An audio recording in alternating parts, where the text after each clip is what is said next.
You see, when you give the house, you can't say that no, you should live there. Okay. Now, slum clearance board is an effort to keep people where they live. Okay, that was the policy. It's known as in situ development. Okay, that wherever they live, no, they will be provided with housing, and later on, what they try to do is they just pull them out from there and threw them in some distant places. That's what happened here also. But now again, yesterday I saw a news item. They say that now they are again going back to that in situ development, and I won't say that it's a kind of the failure. Why? Because see, when there is so much of rural distress, people obviously will move to the cities, and that is inevitable as a process of development. Urbanization is inevitable, and people, when they start moving in, okay, you are not able to give them a decent kind of living, so they will try to grab whatever is possible, and that's one reason why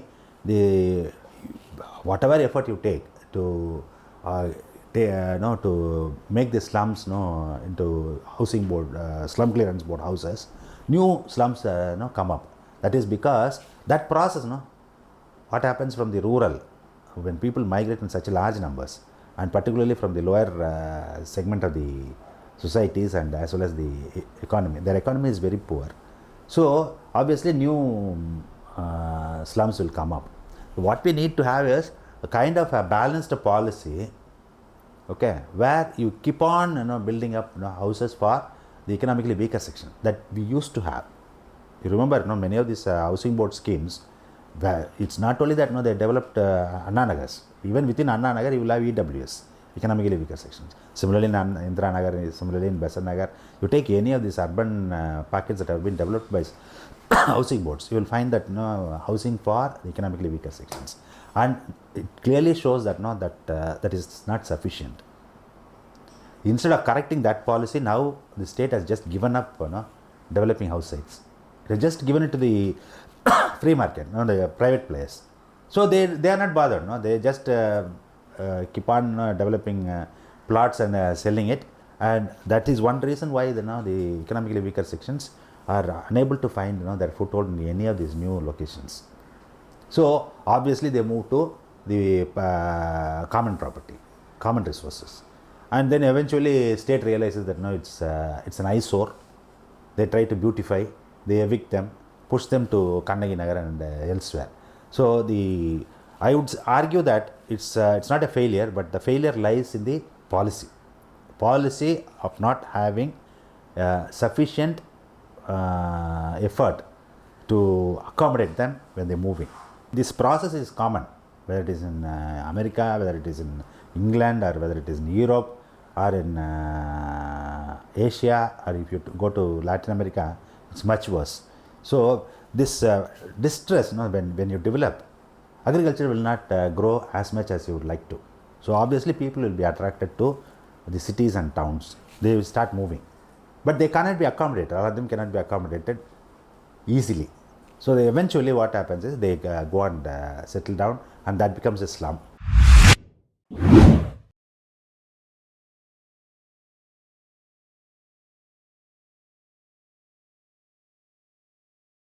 I do not know about the American this thing. Like American economy is the largest economy in the world. Okay, they have enormous resources. The kind of social security policies that they might have in place, okay, could be more comprehensive. I do not know, so I can't comment on that. But what we are trying to do here is within our resources, whatever is possible, we are trying to protect. But I would say that this is one state where you have welfare measures starting from the cradle up to the point where you go into the grave. So cradle to grave is the policy that we have in place, and it may be insufficient, but we have policies and we have allocation. That's why the allocation for the social sector is one of the highest in the country.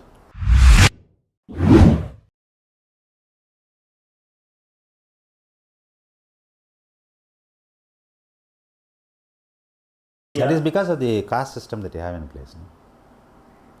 Caste system is that you privilege a few and deny a lot. That is the basic principle. So you are tuned to that. You can't accept the fact that somebody is given. Somebody you just can't accept the fact that you can give it to someone. You can accept only things for yourself. So whatever is possible, you should grab. Nobody else should have it. It's more important. Okay, it's more important than you having it. He should be denied. They should be denied. The neighbor should be denied. All of them should be below. That is because of the hierarchy that we have, and that is not in written form, and that is a practice. That is a mental practice. So you can't take it. So that will come in different languages. They will be opposed to reservation. They will be opposed to. They will talk about efficiency. They will be opposed to people having food, because they have denied food for so many people for a long time. They just can't accept the fact that they are having food, and they have denied education for so many people. They can't take the fact that people are educated, are getting opportunity to get educated. So our society had been historically a society where all the privileges were available only to a few, and the counterpart is they were denied all this for a large section of the society. Now the policy of this movement is that this opportunity should be given to all. That is why they are opposed to that. So they will use different languages to brand this, brand that, brand this. They do not understand what populism is. Okay, if you ask them to go and read about populism, they will withdraw that word. Okay, populism is not that. That is one. Secondly, they will talk about freebies. They were the people who were enjoying freebies for thousands of years. Okay, in terms of land, in terms of whatnot. The best possible things in the world, in the life, were available only to them. And they never thought that they are the products of freebies. Now this 5 kilo rice and 1,000 rupees will prove to be freebies for them. And since they are English educated, they can coin a word, and our media people will just grab it and keep on using it. And I am a stout opponent of this kind of branding of freebies. I say that now I am strongly in favor of freebies.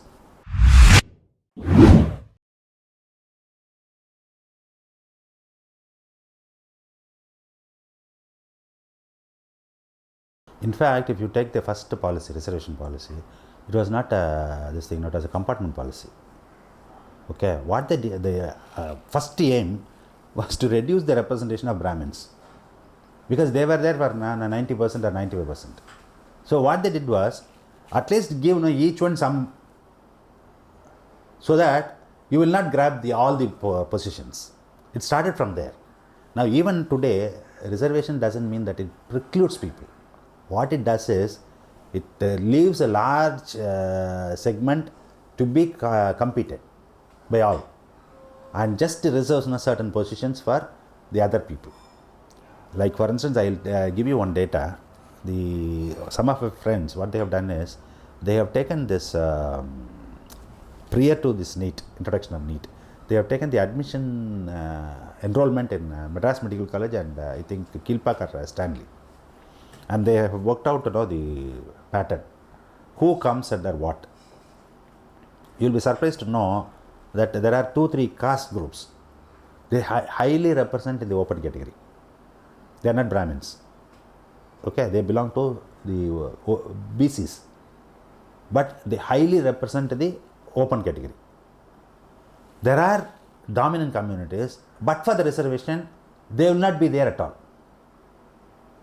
Okay, so this is the position, the social position of the caste here in Tamilnadu.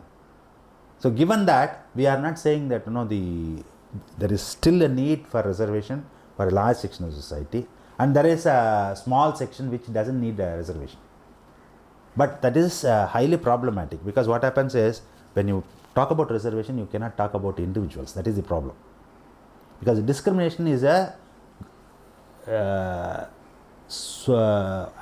a group they are discriminated against. When you introduce this economic category, what happens is, you start distinguishing them individually. That is why the idea of reservation cannot have this kind of filters.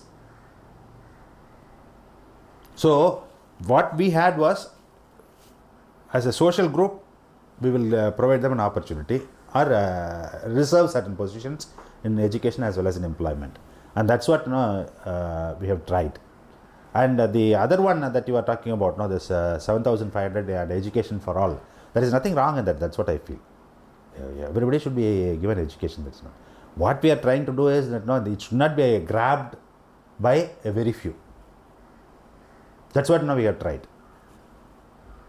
And also what happened is, when the number of seats goes up, these things become not a very serious issues. Only when the number of seats are very limited and there are large number of contestants, you find the problematic issue. But when you have a large number of seats, like for instance, there are no takers for engineering now. No question of reservation, no question of unreservation, nothing. The private engineering colleges are willing to take you if you are just paying the fee. Okay. So when the supply is large, this question doesn't arise. But this is not the question of supply and demand. This is a question of principle. So based on that principle, we need to have the policies in place. We can't just give it up. That's what I mean.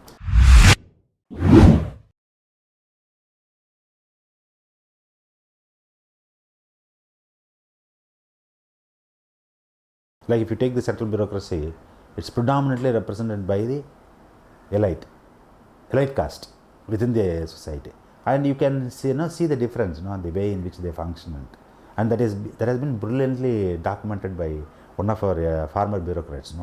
He has written a book known as the Dravidian years, where he says that between 1967 and 1976, how the composition of the bureaucracy was transformed by Kalaignar. And he says that is why the public policies in the state are run most efficiently. The whole country. If you take health, if you take education, if you take anything, it's most efficient. Like I'll give you one example. It's a very stark kind of an example. Government of India gives pre-metric and post-metric scholarships to students. Okay. So what they do is, they used to spend a lot of money. Now they have cut it down. They used to spend a lot of money. And they will say that they will apportion quotas for each state. Like for instance, Tamilnadu, it will get, let us say, 3 lakh scholarships. What the department here will do, it will collect all the details about all the eligible applicants and keep the information ready. So if they allot 2 lakh scholarship, they will immediately send 2 lakh names. Many other states will not send the list at all. So the union government will be sitting over that fund till up to February. Then towards the end of February, they will send a communication to all the states again. We have so much money, whoever wants it, you can approach us. Next minute, the entire list will go from here. Next minute. Then immediately they will say, oh, Tamil Nadu, the list has come, so give the money to them. The money will come. You know how this I was shocked to see, when the ministry asked me to evaluate this program, they gave me the list of the sanctions as well as eligibilities. I was surprised, if you see, if it is Tamil Nadu, if it is eligible for 2 lakhs, the actual disbursal will be something like 8 lakhs, 10 lakhs. I thought these chaps must be cooking up the data. So what I did was, I went to the colleges where this post-metric scholarship is given, and I verified whether it is true or not. Then I realized, then I asked the college office, the principal's office. They said, sir, it comes in 2 or 3 tranches. The first tranche will come immediately. That is that first original allotment. Then they said the second and third will come in February and March. Then when I presented the report in Delhi, they said, Tamil Nadu, yes, we know. They were not at all surprised. They said they're one of the most efficient states, in terms of utilizing the opportunities. It happened not only in scholarships, even it happened in rice. Like for instance, there will be a huge allocation for Bihar, UP under the public distribution system. Offtake will not be there from them. So these chaps will immediately grab. And they say that no, they have been doing this for a very long time, very systematically, and they know how to work on it. And that is because of the kind of people who are sitting there.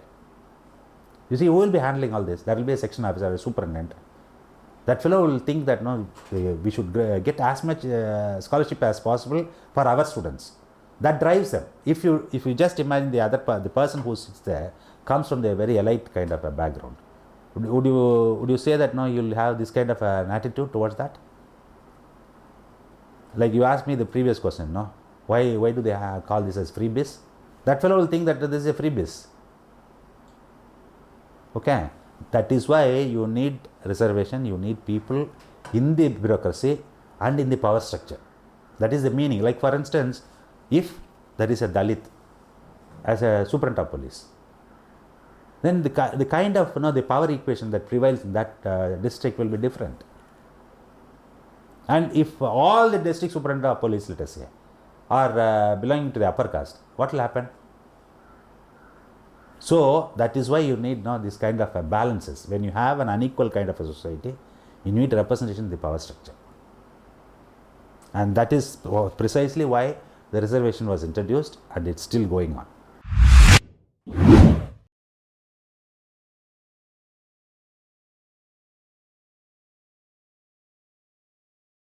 I think we have benefited immensely by opening up the economy, and Tamilnadu is one of the most benefited states out of this globalized economy.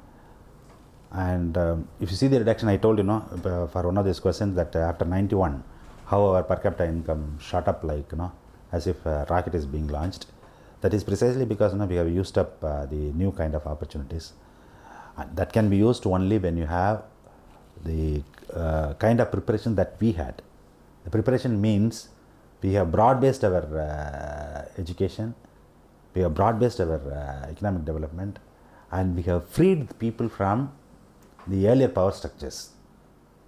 And that hasn't happened in many other places, and that is precisely why they are unable to use this kind of an opportunity.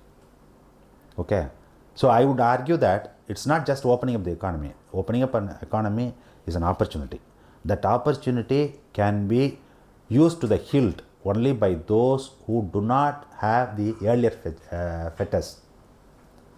Okay, that the earlier power structure should have been changed and a new society should have emerged. Then only they can use this new kind of an opportunity, and we have used it. And I am not at all a person who would say that we have been ruined. Okay, I would rather say that but for 1991 we would be like where we were, like on par with Bihar.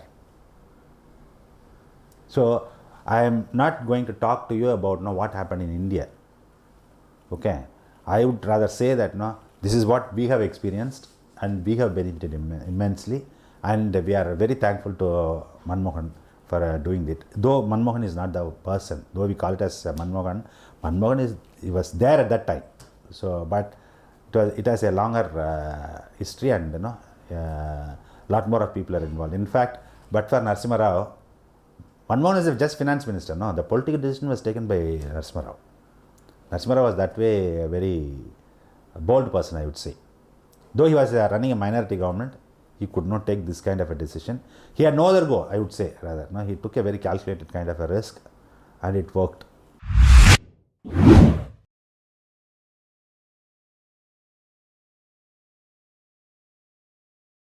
I don't want to answer this because I have nothing to do with him. He's a great economist. I am a very small fry, and I belong to a Dravidian stock. Like what Anna said, I come from a Dravidian stock, and he is Dr. Subramaniam Swamy from MIT, and he had studied here, there, and everywhere. I haven't studied in any of those. I have studied in Panchayat Union schools and some universities. So there is no comparison between. I would beg you not to compare me with Dr. Subramaniam Swamy.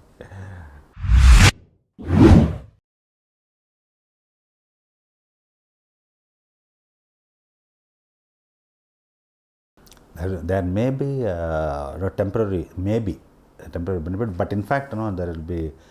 Don't think that we won't be affected by it, because many of our industries depend on China's inputs to a very large extent, in fact. So we will have a cascading effect very soon in terms of inputs, raw materials, everything. It's not just that Apple is affected. Now we are also going to be affected.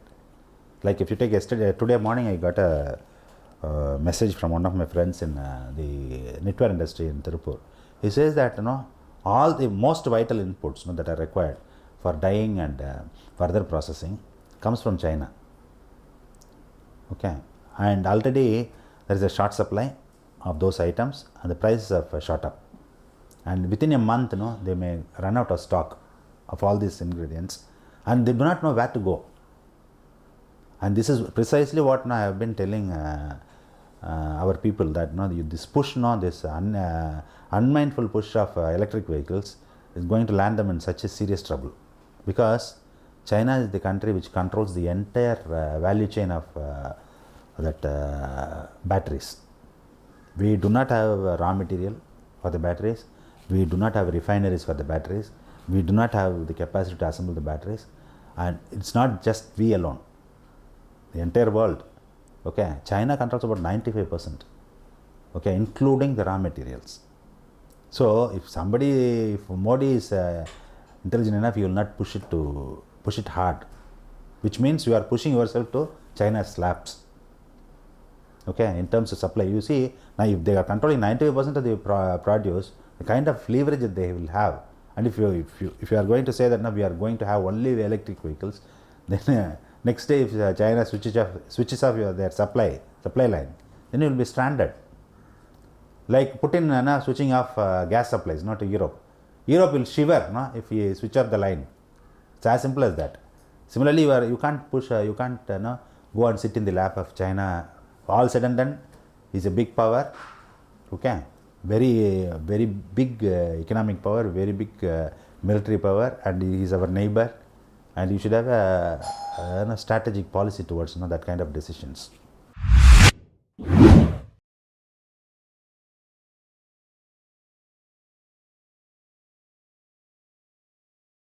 To give you a very brief this budget doesn't address the current problems that the Indian economy is facing, essentially because it doesn't acknowledge the fact that the Indian economy is slowing down.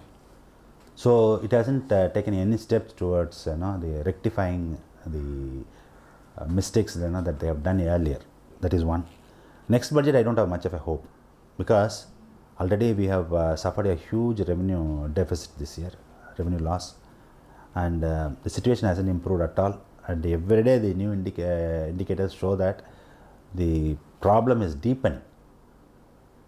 It's getting worse and worse, and no effort has been made, and whatever efforts they have made hasn't worked, because we believe, like people like me believe that it's a problem of a demand constraint. The government talks about supply constraints. So whatever steps they take addresses only the supply side issues. We say that people do not have enough money to go and buy the produce on the market. Unless you ensure a higher flow of money to the hands of the people, the economy will not revive. That's what we have been arguing, but no steps have been taken so far, and I do not have much of a hope in that sense towards the next budget as well.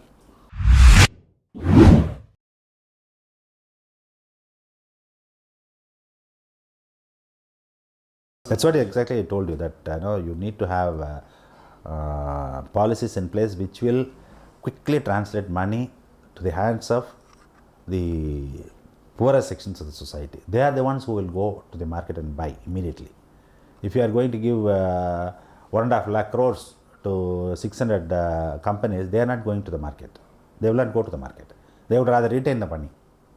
Okay.